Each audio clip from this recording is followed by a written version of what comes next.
Bharat heavy electrical limited അവരുടെ Q3 result publish ചെയ്തിട്ടുണ്ട്.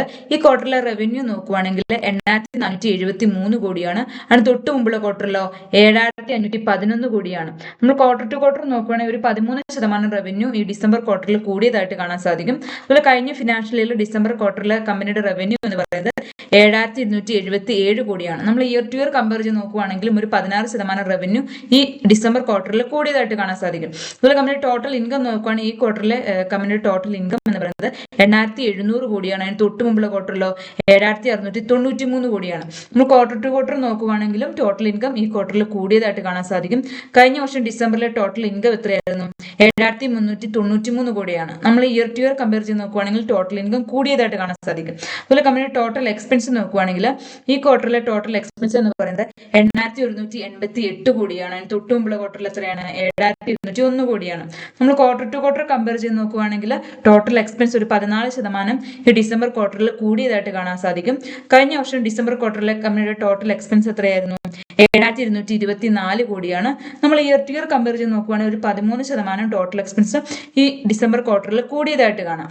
കമ്പനിയുടെ പ്രോഫിറ്റ് ബിഫോർ ടാക്സ് നോക്കുവാണെങ്കിൽ ഈ ക്വാർട്ടറിൽ 511 കോടിയാണ്. അതിന് തൊട്ട് മുമ്പുള്ള ക്വാർട്ടറിൽ 492 കോടിയാണ്. നമ്മൾ ക്വാർട്ടർ ടു ക്വാർട്ടർ നോക്കുവാണെങ്കിൽ ഒരു 4% പ്രോഫിറ്റ് ബിഫോർ ടാക്സ് ഈ ക്വാർട്ടറിൽ കൂടിയതായിട്ട് കാണാൻ സാധിക്കും. കഴിഞ്ഞ വർഷം ഡിസംബറിലെ പ്രോഫിറ്റ് ബിഫോർ ടാക്സ് എത്രയായിരുന്നു? 168 കോടിയാണ്. നമ്മൾ ഇയർ ടു ഇയർ കമ്പയർ ചെയ്ത് നോക്കുവാണെങ്കിൽ ഒരു 204% പ്രോഫിറ്റ് ബിഫോർ ടാക്സ് ഈ ഡിസംബർ ക്വാർട്ടറിൽ കൂടിയതായിട്ട് കാണാൻ സാധിക്കും. അതുപോലെ കമ്പനിയുടെ നെറ്റ് പ്രോഫിറ്റ് നോക്കുവാണെങ്കിൽ ഈ ക്വാർട്ടറിൽ 382 കോടിയാണ് വരുന്നത്. അതിന് തൊട്ട് മുമ്പുള്ള ക്വാർട്ടറിലോ 367 കോടിയാണ് വരുന്നത്. അപ്പൊ നമ്മൾ ക്വാർട്ടർ ടു ക്വാർട്ടർ നോക്കുകയാണെങ്കിൽ ഒരു 4% നെറ്റ് പ്രോഫിറ്റ് ഈ ഡിസംബർ ക്വാർട്ടറിൽ കൂടിയതായിട്ട് കാണാൻ സാധിക്കും. അതുപോലെ കഴിഞ്ഞ വർഷം ഡിസംബർ ക്വാർട്ടറിലെ നെറ്റ് പ്രോഫിറ്റ് എന്ന് പറയുന്നത് 124 കോടിയാണ്. നമ്മൾ ഇയർ ടു ഇയർ നോക്കുവാണെങ്കിൽ ഒരു 208% നെറ്റ് പ്രോഫിറ്റ് ഈ ഡിസംബർ ക്വാർട്ടറിൽ കൂടിയതായിട്ട് കാണാൻ സാധിക്കും.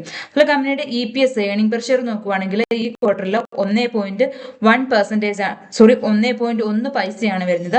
അതിന് തൊട്ട് മുമ്പുള്ള ക്വാർട്ടറിലോ 1.06 പൈസയാണ് വരുന്നത്. നമ്മൾ ക്വാർട്ടർ ടു ക്വാർട്ടർ കമ്പയർ ചെയ്ത് നോക്കുകയാണെങ്കിൽ ഒരു 4% EPS ഈ ഡിസംബർ ക്വാർട്ടറിൽ കൂടിയതായിട്ട് കാണാൻ സാധിക്കും. കഴിഞ്ഞ ഫിനാൻഷ്യൽ ഇയറിൽ ഡിസംബറിലെ കമ്പനിയുടെ EPS ഏർണിംഗ് പെർ ഷെയർ എന്ന് പറയുന്നത് 0.36 പൈസയാണ്. നമ്മൾ ഇയർ ടു ഇയർ നോക്കുകയാണെങ്കിൽ ഒരു 205% EPS ഈ ക്വാർട്ടറിൽ അത് ഡിസംബർ ക്വാർട്ടറിൽ കൂടിയതായിട്ട് കാണാൻ സാധിക്കും. നമുക്ക് ഇൻകം സ്റ്റേറ്റ്മെന്റ് ഒന്ന് സമ്മറൈസ് ചെയ്ത് നോക്കുവാണെങ്കിൽ റവന്യൂ നോക്കുവാണെങ്കിൽ ക്വാർട്ടർ ടു ക്വാർട്ടറും ഇയർ ടു ഇയർ നമുക്കൊരു ഗ്രോത്ത് കാണാൻ സാധിക്കുന്നുണ്ട്. അതുപോലെ തന്നെ PBT പ്രോഫിറ്റ് ബിഫോർ ടാക്സ് നോക്കുവാണെങ്കിൽ ക്വാർട്ടർ ടു ക്വാർട്ടർ ഒരു ഗ്രോത്തും ഇയർ ടു ഇയർ നമുക്ക് നല്ല രീതിയിൽ ഒരു ഗ്രോത്ത് കാണാൻ സാധിക്കും. അതിൽ പാറ്റ് ആണെങ്കിലും EPS ആണെങ്കിലും ക്വാർട്ടർ ടു ക്വാർട്ടർ ഒരു ഗ്രോത്തും ഒരു ഇയർ ടു ഇയർ നല്ല രീതിയിൽ ഒരു ഗ്രോത്തും നമുക്ക് കാണാൻ സാധിക്കും.